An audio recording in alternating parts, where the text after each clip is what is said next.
How does one drunk kiss at a beach resort end with a judge reading out orders while my whole family watches? Why did my husband sit there so calm, pressing play on a vacation video that showed the exact moment I said never happened? Can a single night of fun really be enough for a man to walk out of court with the house, the kids, and everyone on his side? Before we dive deeper into this story, I have one small request. Please subscribe, drop a like, comment, and hit that hype button to boost this channel so more people can discover these incredible stories. My name is Ardith Morrel, and I still think people judged me harder than they judged what actually happened. When I look back, it all started very small, in our kitchen, on a normal Thursday night. The trip to the resort was just a line on my email, a bright picture with blue water and people smiling at a pool bar. I saw that picture and felt something move inside me, like air after holding my breath for too long. Evan came home tired, with his laptop bag over his shoulder. I was already at the table with my phone, looking at the resort page. I told him there was a special offer for an all-inclusive week. I said the price was good and that I needed a break. I also said it would be good for our marriage if I could relax. He did not smile. He asked how we would pay, and he asked who would watch Noah. He tried to talk about the budget, about rent and daycare and groceries. I remember rolling my eyes and telling him he always thought small. I said it like a joke, but I knew it would sting. When he asked if there would be a lot of drinking and parties, I told him he was making it sound dirty on purpose. Inside, I already liked that the promo video showed dancing and games. It meant the trip would not be boring. Evan said he was not trying to stop me, only to plan. He said he was worried about safety, about too much alcohol, about the way the email showed staff doing body shots with guests by the pool. I told him he was jealous, that he did not want me to feel pretty or free. I said other husbands would be happy their wives could go somewhere nice. The more serious his face became, the more I acted like he was ridiculous. It was easier to make him the problem than to think about his actual words. After Noah went to bed, Evan sat with his laptop at the counter. I heard the soft tap of his fingers on the keys while I messaged my best friend Mila. I told her Evan was being dramatic about a simple trip. She replied that men like him turn into old uncles before 40, and we both laughed through text. I sent her the resort promo link, and she said we had to go, that we would own that pool bar. Her words felt like a warm hand on my back, pushing me forward. Evan asked again if I was sure about the dates, and reminded me about Noah's school event in 2 months. I told him he was trying to ruin everything, and I said I never got to do anything for myself. That was not exactly true. I had nights out, coffee dates, small things. But in that moment, it felt good to paint myself as some kind of prisoner. When he finally said he would cover things with his bonus if I really wanted to go, I took that as proof that I was right and he was wrong. In my head, if he really thought it was bad, he would say no.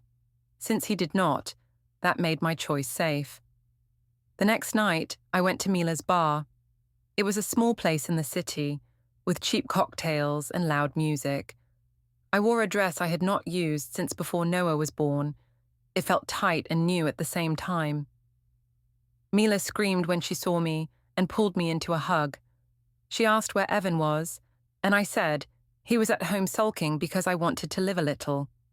People around us laughed, and I enjoyed how they looked at me like I was brave. At the table, I told the story of our talk in the kitchen. I did not repeat his calm words about money or safety. Instead, I said he almost forbade me from going. I said he accused me of planning to cheat. Both things were not exactly true, but they made the story stronger. Mila hit the table and said he was controlling. Another friend said he sounded insecure because he knew he could not keep a woman like me. I pretended to be shy, but I loved hearing that. Someone put music videos on the big screen above the bar. There were clips of clubs, beaches, people dancing on stages. I pointed and said that was going to be me on the resort. I said I would dance with the staff and drink cocktails, and that Evan would have to finally admit I was out of his league. I made a little show of checking my phone and saying Evan wanted me home early. In reality, he had only asked what time I might come back, but the group cheered when I said I was staying out anyway. I went to the bathroom and opened my email. My fingers hovered over the confirm booking button. For a small second, I thought about how tired Evan looked in the evenings and how he still packed Noah's lunches and fixed broken toys without complaint. Then I imagined myself by the pool with a drink, wearing my new bikini that no one had seen yet. I liked that picture more. I told myself I deserved this after years of being the responsible one, even though Evan was the one working more hours. I pressed the button and booked the trip. While the screen was loading, Evan's name popped up in a call at the top of my phone. I let it ring until it stopped, then put the phone face down. It felt powerful to ignore him while doing something big. When the confirmation email arrived, I showed it to Mila. She screamed again and said we would find the hottest entertainer at the resort and make him our holiday mascot. People nearby laughed. One guy shouted that we would break some hearts. On the ride home, I watched the resort videos again. There was a short clip of a man leading games by the pool, his shirt open, his smile wide. He poured drinks into women's mouths while they held their hands up and cheered. I sent the clip to Mila and said we had to find him. She replied that this would be the best week of my life. I liked that sentence. I decided it was a sign. When I walked into our apartment, it was almost midnight. The lights were low. Evan sat at the dining table with his laptop and a stack of papers. He looked up and asked if I had a good time. His voice was calm, but there was a tightness around his eyes. I laughed and said I did, and I told him I had booked the resort. I also said he should have more faith in me. He did not shout. He just nodded slowly and asked about the dates again, about who would watch Noah, about details. I gave short answers and told him not to overthink. In my mind, the decision was made, and his job was to adapt. He stayed at the table after I went to wash my face. When I came back to grab a glass of water, I saw his screen before he could angle it away. A simple spreadsheet was open with columns for dates, events, and notes. At the top, I saw today's date and a small phrase, trip argument. I laughed and told him he was making a diary like a teenage girl. He did not rise to the joke. He said he just liked to keep things clear. I went to bed thinking he was being dramatic and boring. I did not understand then that he was already starting to write a story of his own. On Monday morning, I went to work feeling powerful. I had my resort confirmation in my email and a new bikini bought on sale. Evan had left early, like always, with his packed lunch and his serious face. We barely spoke. He asked if we could talk about the budget that evening, and I said I was late and ran out the door. I told myself I could not keep explaining simple things to a man who refused to understand. At the open plan office, I dropped my bag by my desk and went straight to the break room for coffee. Tessa was already there, stirring sugar into her cup. She asked why I looked so happy on a Monday. I smiled and told her I had booked a girls' escape to a resort. I held up my phone and showed her the brightest photo. She asked what Evan thought.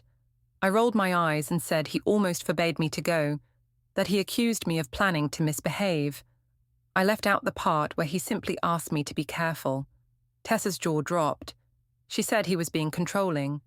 She asked if he trusted me at all. I said he did not, that he never did. It felt good to say those words, even if they were not fully true. Every time I repeated the story, I cut more of his calm, reasonable tone and replaced it with a harsh, imaginary one. I was editing my life like a video, removing the parts that did not fit the character I wanted him to play. By mid-morning, half the office knew about the trip. People came to my desk and asked about the location, the pool, the all-inclusive bar. I told them how Evan complained about money and safety. I also said he made me feel guilty for having fun. I used dramatic phrases like, he wants me barefoot in the kitchen, and he acts like I'm asking permission to breathe. They laughed and shook their heads. A few of them told me they were on my side. One guy said Evan sounded like a fun killer. During lunch, Tessa asked if I was worried about going without him. I shrugged and said people at the resort were just paid staff, like actors, and that parties were only for photos and memories. Inside, I was excited about those same parties. I liked the idea of being in a place where no one knew me as Noah's mom or Evan's wife. I said to Tessa that if Evan trusted me, he would not make drama over a holiday. She nodded like that settled it. When I checked my phone, there were a few missed messages from Evan. He had sent a screenshot of the bank account with a circle around a low number. He had asked if I was sure we could afford extra excursions. I did not answer. Instead, I took a photo of my salad and posted it with a caption about eating light before resort season. People commented with flames and hearts. That attention felt better than his worried texts. In the afternoon, the office felt slow. I opened the resort website again on my work computer. The sound was off, but the video loop played. The same entertainer from the promo, the one with the open shirt and big smile, danced with a group by the pool. He poured shots into open mouths. He lifted women onto a small stage and spun them around. I imagined how it would feel to be pulled up like that, to be the star of the night. Tessa walked by behind me and whistled at the screen. She asked if I was ready for trouble. I laughed and said Evan would probably have a heart attack if he could see this. I did not close the tab. Later, my manager passed by and saw the resort page. She just smiled and asked if I had vacation approved. I said yes. She said I deserved a break if things at home were tense. I had told her, of course, a soft version of my problems with Evan. I called it pressure. I liked that word. It sounded serious but not ugly. Whenever someone asked for more detail, I hinted that he was jealous and old-fashioned, but never gave anything concrete. That way, they filled in the blanks with their own ideas, and he always came out looking worse. After work, I walked home slowly, stopping to scroll through travel hashtags. There were so many videos of women with cocktails, laughing in swimwear, music in the background. I watched them and thought, that will be me. I did not think about Evan at the table, looking at numbers. I did not think about Noah's routine. Those things felt heavy. The videos felt light. When I reached our building, Evan's car was already in the lot. Inside the apartment, he stood near the counter with a piece of paper and his laptop open, screen facing him. He asked how my day was. I said it was fine. I moved past him to put my bag down. He asked again about the resort, in a tired voice. He asked if we could sit down and plan costs, so we would not have problems later. He mentioned daycare and a small loan we still had. In my ears, his careful planning sounded like nagging. I told him he was trying to control me through money. I said other husbands just said, have fun, when their wives wanted to travel. He answered that he was not other husbands, he was the one paying the bills. He also said he trusted me, but did not trust alcohol and strangers. I twisted that. I told him he had basically said I was one drink away from cheating. He looked confused and said that was not what he meant. I snapped that he always said things and then denied them. We argued in low voices while Noah watched a cartoon in the next room. I kept circling back to my main line, that I never did anything wrong and that he was making problems out of air. He kept trying to talk about facts, numbers in the bank account, dates, schedules. I waved my hand and told him he was obsessed with his spreadsheets. He told me he needed them because I changed stories later. I called that an attack on my character. At one point, I picked up my phone and opened my social media. I started a poll, asking if partners should allow trips without drama. I wrote that my man was upset about a simple resort vacation. I did not name him, but people knew. Votes came in quickly. Most people said, yes, let her go. I held the phone up and told Evan that the internet agreed with me. He shook his head and said online strangers did not live in our house or pay our bills. I told him he was just bitter because no one supported his side. That night, after Noah was in bed, we stepped out onto the small balcony. The air was cool. The city lights blinked in the distance. Evan tried once more. He said he did not want to fight. He said he wanted us to be on the same team, and he asked if we could talk honestly about boundaries on the trip. He mentioned not wanting me to drink alone with male staff, not wanting videos online that could hurt the family. I told him he was acting as if I was a child. I said he made me feel like some kind of danger. He leaned on the rail, quiet for a few seconds. He said he felt like, lately I cared more about how things looked online than about how they were at home. I laughed and said he was jealous of a phone app. I did not see how serious his eyes were. I was too busy forming my next line. I told him if he kept acting this way, I would stop telling him anything, so there would be nothing for him to worry about. He did not answer that. He just said he understood. When we went back inside, he checked his phone. I saw, just for a moment, a new calendar event pop up on his screen. Meeting, personal, set for Thursday at 11:30. I asked what it was. He said it was nothing big, just some personal errand. I made a joke about him having a secret life, and he smiled a little, but it did not reach his eyes. He closed his laptop and put a small sticky note next to it that said, "Bring forms." I teased him for being too organized. I told myself he was finally giving up his silly fight about the trip. That night, as I lay in bed, I opened my poll results and felt a soft pleasure as I scrolled. So many people voted in my favor. I used those numbers like a shield in my mind. I thought, if all these people say I'm right, then I am. I did not realize that while I counted hearts and votes, Evan was counting days and details. I did not know his own numbers would matter much more in the end. The morning we left for the resort, the airport felt like a movie set. Bright lights, rolling suitcases, people in vacation clothes. I wore a loose dress and big sunglasses. I wanted to look like someone important, someone who did not worry about bills or school schedules. Evan pushed the suitcase and held Noah's hand.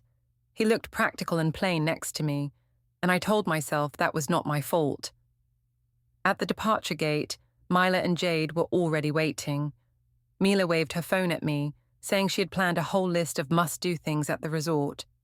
She said we needed matching bracelets, beach photos, and at least one crazy night story. She asked if Evan was still being, in her word, boring.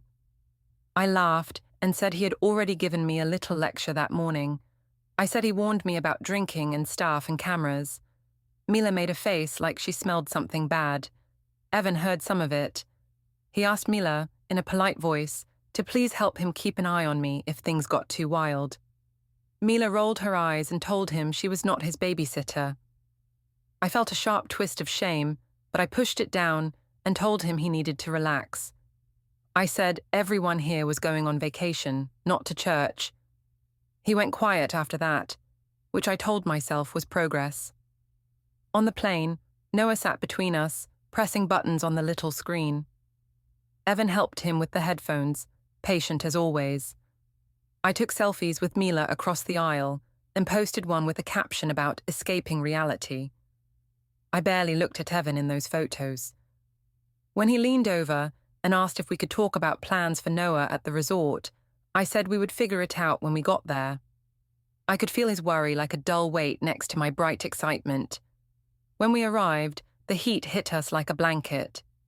The resort looked exactly like the photos.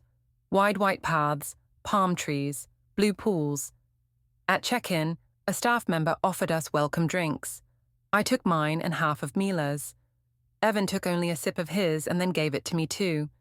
He said he did not want to drink with Noah so tired from traveling. I laughed and told the receptionist he was the responsible one. I said it in a way that made him sound boring. As we walked to our rooms, we passed the main pool area. Music played, not too loud. A man with a microphone stood on a small stage by the water, talking to a circle of guests. His shirt was open, tanned skin, easy grin. He made a joke, and the group laughed. I knew at once he was the same man from the promo video. My stomach flicked like someone had flipped a switch. Mila squeezed my arm and whispered that we had already found our favorite person. Evan saw where I was looking. He asked if that was the entertainer from the email. I said maybe. He said he hoped they kept things family-friendly. I joked that families needed fun too. He did not answer, just shifted Noah on his hip and kept walking. In my mind, his serious back looked like a wall I wanted to climb over. The first day passed in a soft blur. We swam in the shallow pool with Noah. Evan stayed close, watching him like the water might suddenly turn dangerous. Mila went off to check the bar. Jade filmed everything, her phone always in her hand. I posed now and then, arching my back, turning my face to the sun. When Evan took a photo of me and Noah together, I barely glanced at it before asking Jade for a better one. In the late afternoon, a staff member walked by with a flyer. It advertised a foam party and games night at the main pool bar. There was a picture of people dancing under bubbles, lights in the water, the entertainer from before in the middle. Mila squealed and said we had to go. Evan read the small print about open bar and adult-oriented contests. He quietly said, maybe we should skip that part and do the family show instead. I said he could take Noah to the magic show, and I would check in later. At dinner, he tried once more. He said he did not want a repeat of the argument at home. He said he trusted me but felt uneasy about certain situations, like being pulled on stage by staff. Being very drunk around strangers with cameras. I accused him of making me feel dirty before I had even done anything. I told him if he kept calling normal fun dangerous, he would push me away. He sighed and said that was not what he meant. I refused to hear him. I told him he could not punish me forever for wanting a life. When the sun went down, the resort changed. Lights along the paths turned soft and colored. Music floated from different bars. Evan took Noah to the kids' evening show. I put on my bikini and a short cover-up. In the mirror, I saw a woman who looked younger than 33, hair loose, eyes bright. I chose that image over any picture of myself doing laundry or answering emails. At the pool bar, foam already covered part of the water. People danced, shouting and laughing. The entertainer, someone said his name was Marco, stood on the edge of the pool with a mic, calling for volunteers. Mila dragged me closer. Jade filmed. Marco saw us and smiled, the kind of practiced smile that made it feel like he saw only me. He asked where we were from, asked if we were ready to party, asked who was the bravest in the group. I said I was. He poured a shot into a plastic cup and handed it to me. I drank it, even though my head was already light. He announced to the crowd that we had a queen of the night from out of town. People cheered. Mila pushed me toward the small stage. I climbed up, foam licking at my feet. Music pounded. I felt eyes on me from all sides. I told myself this was harmless, just a story to laugh about later. Marco put an arm around my shoulders, smelled of cologne and sweat and liquor. He asked the crowd if they thought my husband was here. Someone shouted something rude. I laughed and raised my arms. In that moment, I forgot Evan's face watching me at the airport. I forgot Noah's small hand in mine. I was just a woman on a stage with everyone looking. He started a game where guests had to copy his moves. We danced in a silly line, hips moving, hands in the air. Foam lifted around us like clouds. At one point, he turned me to face him. He said to the crowd that the queen needed a special prize. He poured another shot and put the cup between his teeth, leaning forward. People screamed and whistled. I could have backed away then, laughed, made a joke. I did not. Instead, I leaned in. I took the cup with my mouth, drink spilling down my chin. The crowd roared. He laughed and put his hand on my waist. And then, with the music jumping and foam sliding down my legs, he kissed me. It was not quick. It was not a small brush. His mouth was on mine, and I did not push him away. Hands clapped. Someone shouted that they got it on video. Phones were in the air like glowing flowers. In the distance, at the edge of the pool, I thought I saw a small shape that looked like Evan, standing stiff, towel over his arm. For a second, my stomach dropped, but the beat kept going, and Marco pulled me into another spin, and people chanted for one more. I told myself Evan would understand it was all part of the show. I told myself everyone would. When the music finally stopped and the foam machines went quiet, my head was buzzing, my hair stuck to my face, my bikini clung to my skin, and my throat burned from the alcohol. People patted my shoulders as I climbed down from the little stage. Someone yelled that I had been the best part of the night. I laughed and bowed like I was on a real stage, not just a slippery plank by a pool. Mila met me at the bottom of the steps, screaming and jumping. She said I was insane, in a good way. She said everyone was talking about me. Jade shoved her phone in my face to show a video she had just taken. Foam, lights, Marco's mouth on mine, my hands on his shoulders. The video shook with her laughter, but even with the blur, I could see the shape of us pressed together. I winced for half a second, then said it looked epic. I told her to send it to me. I only looked toward the edge of the pool once. I saw someone who looked like Evan standing very still near a deck chair, a towel over his arm. It might have been him, it might have been another tall man. I told myself it did not matter. I told myself he knew this was just part of the show. Then the DJ put on a new song, and people pulled me back into the water, and I stopped looking for him. Later, when the foam thinned and the staff started cleaning up, I felt my legs wobble. Mila took my arm and said it was time to go. My throat was dry and my head felt like cotton. We walked through the resort paths, wet and loud, the warm night air wrapped around us. At one point I stumbled and laughed too hard. A security guard looked at us but did nothing. It was a place built for this kind of thing. When I opened the door to our room, the lights were dim. The small bedside lamp was on. Noah was asleep in one bed, his hair damp from his bath. Evan sat on the other bed against the headboard, still in his t-shirt and shorts. His face was tired and closed. He asked if I was okay. His voice was flat. I told him it had been amazing, that he should have come. I said he missed the best part. He asked in a quiet voice if the best part was the kiss. The word hit me like cold water for the first time that night. I shrugged and said he was overreacting. I told him it was just a game, and everyone was doing it. He said no, everyone was not doing it. He said I had leaned in. He said he had been standing by the pool with Noah's towel, watching. He asked if I remembered that our son was in the kids' club, just a short walk away, while I was on stage making myself a show. I felt attacked. I told him he was shaming me for having fun. I said Marco was a paid entertainer, and that I was just part of his act.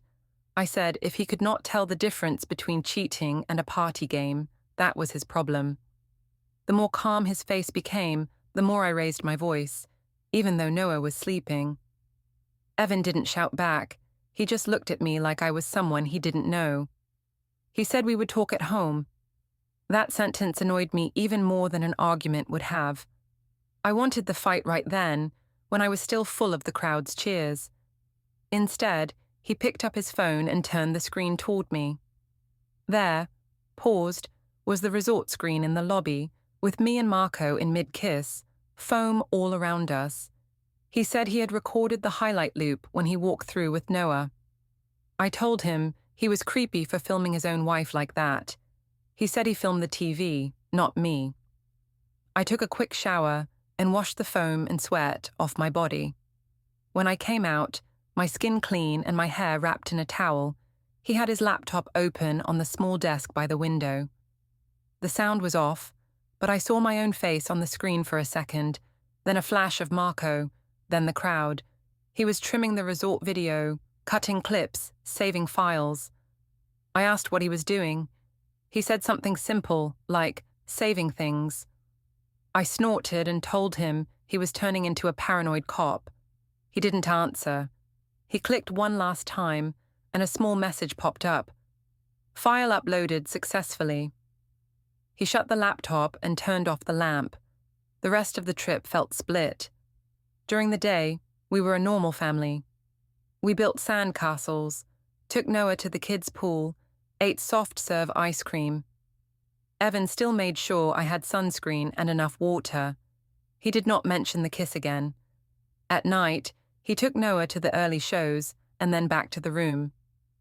I went out with Mila and Jade. The entertainer still smiled at me when he passed, but there was always some new group around him. I was just one more face in his crowd. That annoyed me more than I liked to admit.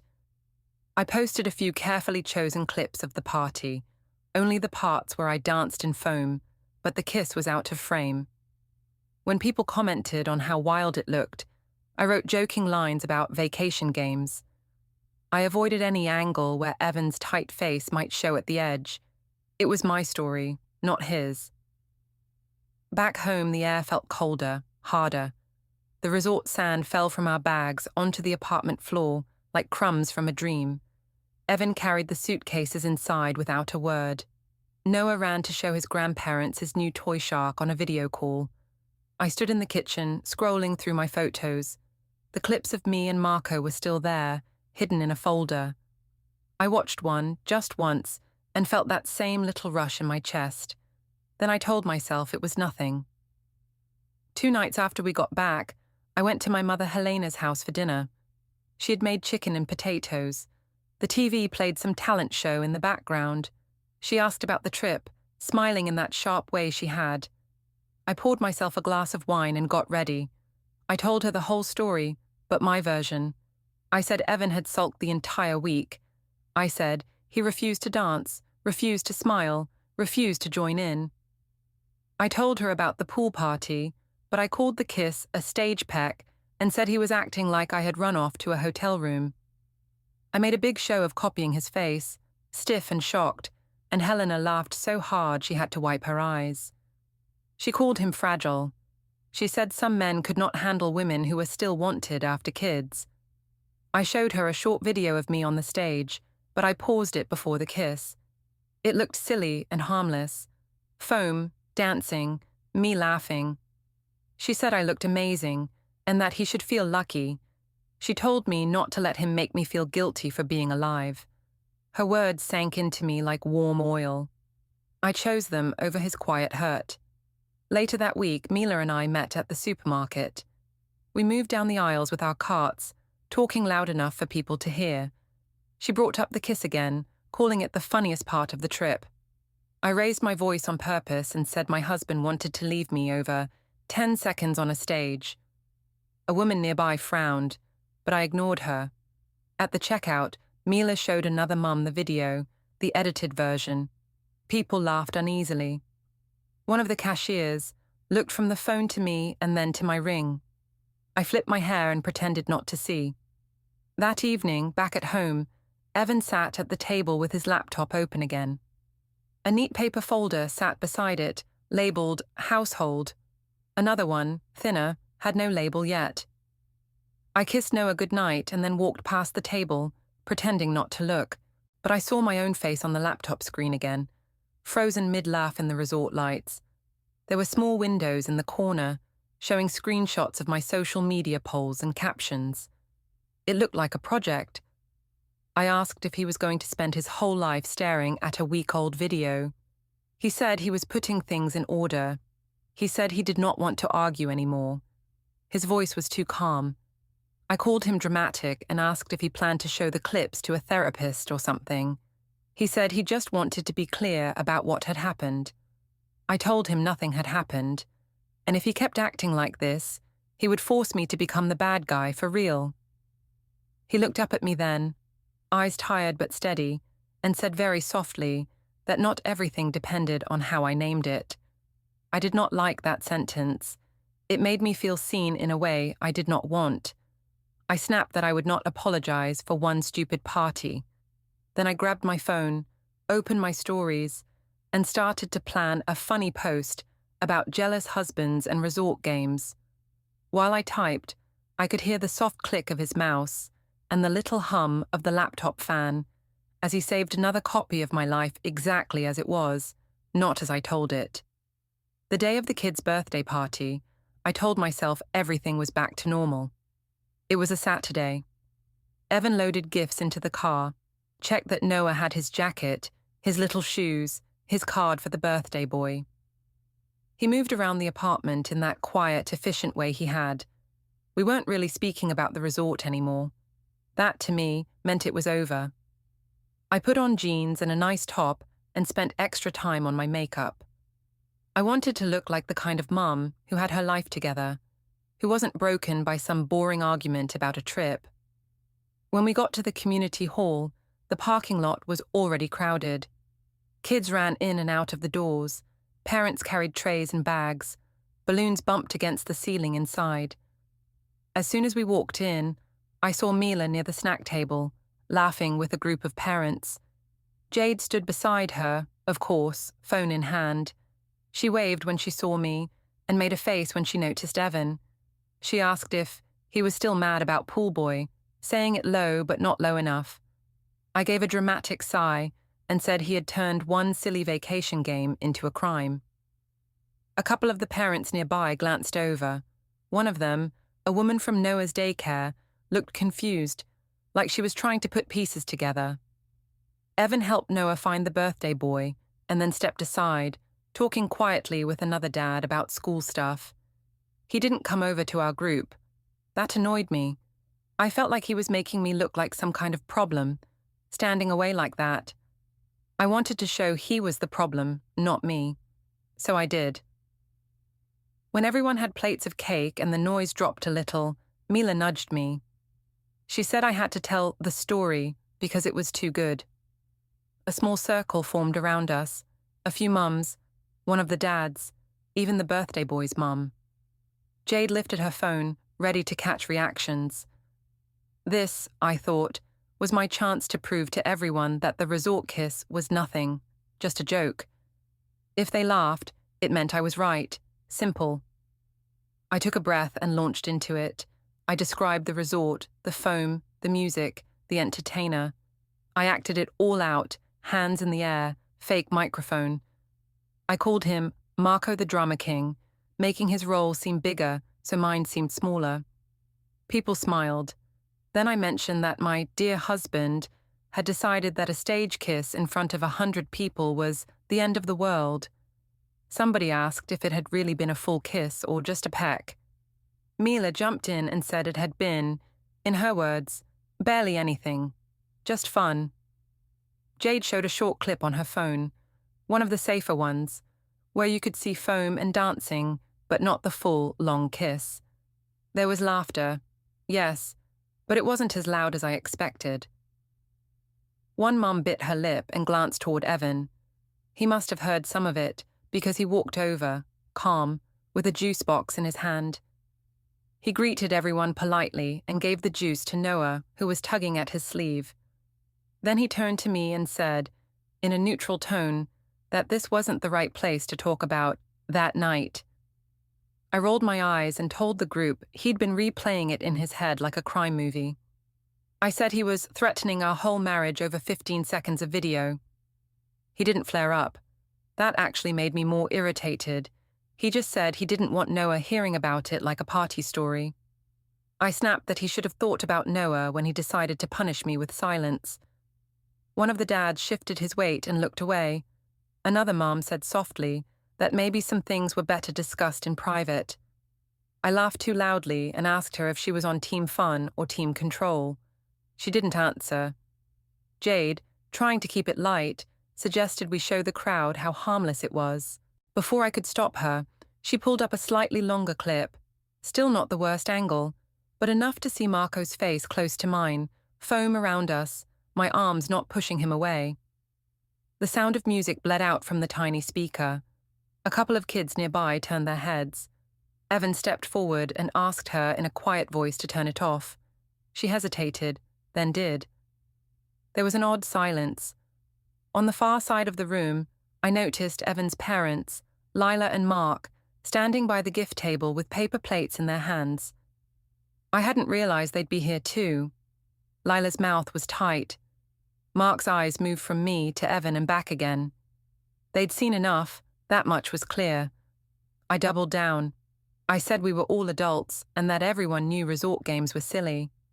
I said if a man couldn't handle his wife being the center of attention for a night, maybe he wasn't strong enough for marriage. A few forced laughs. One woman put her hand on her child's shoulder and guided them away from our circle. Another mum, the one who'd glanced at Evan earlier, gave him an apologetic look. Evan just nodded once, like he was filing her expression in the same place he'd been filing everything else.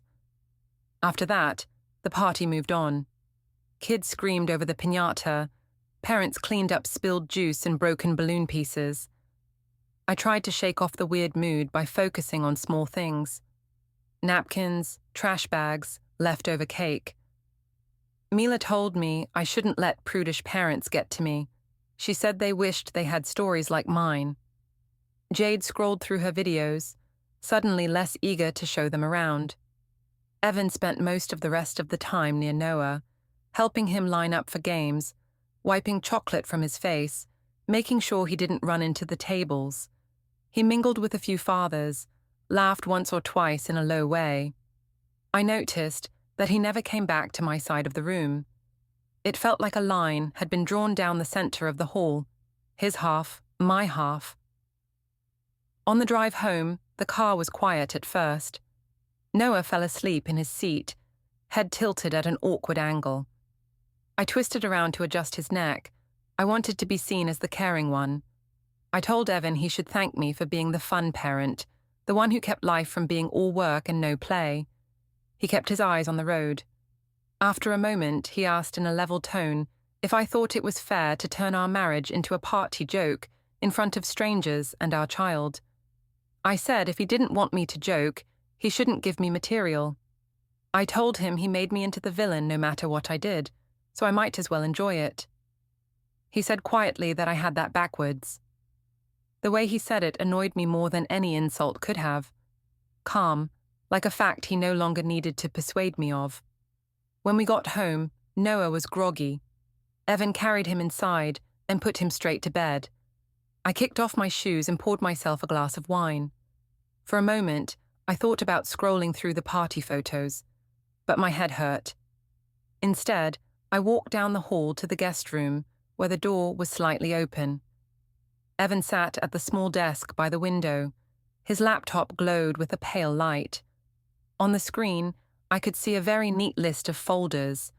Two main ones sat at the top: Archive A and Archive B. Inside, lines of file names scrolled past, each with dates and brief titles. In the corner of the desk, there was a small USB drive, silver, with only a date written on a piece of tape stuck to it. He picked it up, plugged it in, and copied something over. I leaned against the door frame and asked if he had become a spy. He didn't turn around. He said he was just organizing, making sure things were clear. I joked that he was getting ready to present a slideshow about how horrible I was. He didn't laugh. He said, still without looking at me, that he was getting ready to protect himself and Noah, because he no longer felt safe in the story I kept telling everybody. That sentence stung because it sounded prepared, like he'd said it in his head many times before. I told him he was being dramatic again, that no court or judge or whatever would care about a drunk kiss at a resort. I said if he tried to take anything from me, I would make sure everyone knew he was controlling and cold. He finally turned his chair to face me. His eyes were red around the edges, but his voice was steady. He said he was done arguing in circles. He said from that point on, he would handle things properly. Those were his exact words. I scoffed and asked what that even meant. He just repeated that he would handle it in a proper way, and that I should remember everything I had chosen to make public. Then he turned back to the laptop and clicked a few keys. A small notification popped up at the corner of the screen. Next week, downtown, 10 years. Reminder set. I stood there for a moment, feeling something cold move under my ribs, but I pushed it away. I told myself he was bluffing, trying to scare me like a child with a fake monster. I went to the living room, opened my phone, and started typing a new post about Men who threaten you with big words when they have nothing else. Hearts and laughing emojis began to appear almost at once. Somewhere down the hall, I heard the quiet beep of a file finishing its transfer and the soft snap of a drawer closing around something small. In court, I sat between my mother and Mila and told myself this was all theatre. I said to them he was trying to steal my child over one stupid kiss. When it was our turn, his lawyer stood, calm, and asked the judge to watch a short video. The screen showed the pool, the foam, Marco's mouth on mine, and then my own stories, where I laughed and called it nothing. Then came bank records, babysitting logs, screenshots of my polls. The judge said Evan would have primary custody, temporary use of the apartment, and support from me. The gavel fell.